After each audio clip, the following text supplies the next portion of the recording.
कर्जमाफीची घोषणा पण निकष जाहीर नाहीत. 62,000 शेतकऱ्यांकडे 10,023 कोटी थकीत. सांगली जिल्हा मध्यवर्ती सहकारी बँकेकडील जून 2025 अखेर जिल्ह्यातील 61,765 शेतकऱ्यांची तब्बल 10,023 कोटी रुपयांची थकबाकी आहे. शासनाने शेतकऱ्यांसाठी पुण्यश्लोक अहिल्यादेवी होळकर शेतकरी कर्जमाफी योजना जाहीर केली आहे. मात्र यासाठीचे निकष अद्याप जाहीर केले नाहीत. त्यामुळे 62,000 शेतकऱ्यांपैकी किती जणांना प्रत्यक्ष कर्जमाफीचा लाभ मिळणार याकडे लक्ष आहे.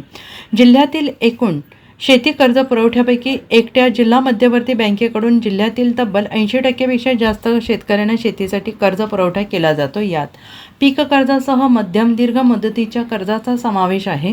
गेल्या काही वर्षात जिल्हा बँकेच्या शेती कर्जाची थकबाकी सतत वाढत आहे.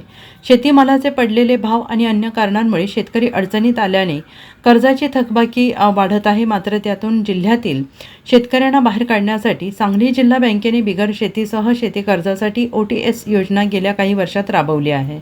यामुळे शेतकऱ्यांवर व्याजाचा भुर्दंड मोठ्या प्रमाणात कमी झाला असून हजारो शेतकऱ्यांनी थकबाकी भरून याचा लाभ घेतला आहे. दरम्यान राज्यात मागील वर्षी झालेल्या विधानसभा निवडणुकीत सर्वच राजकीय पक्षांनी सत्तेवर आल्यास शेतकऱ्यांना कर्जमाफी देण्याचे आश्वासन दिले होते. त्यामुळे कर्जमाफीच्या आशेने शेतकऱ्यांनी कर्ज परतफेडीकडे पाठ फिरवली.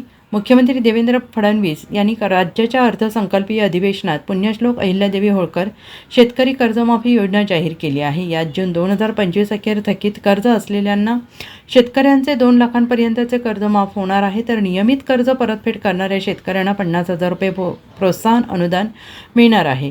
या कर्जमाफीची घोषणा होऊन जवळपास महिना झाला तरी अद्याप शासनाने या कर्जमाफीसाठी पात्र अपात्रतेचे निकष जाहीर केलेले नाहीत.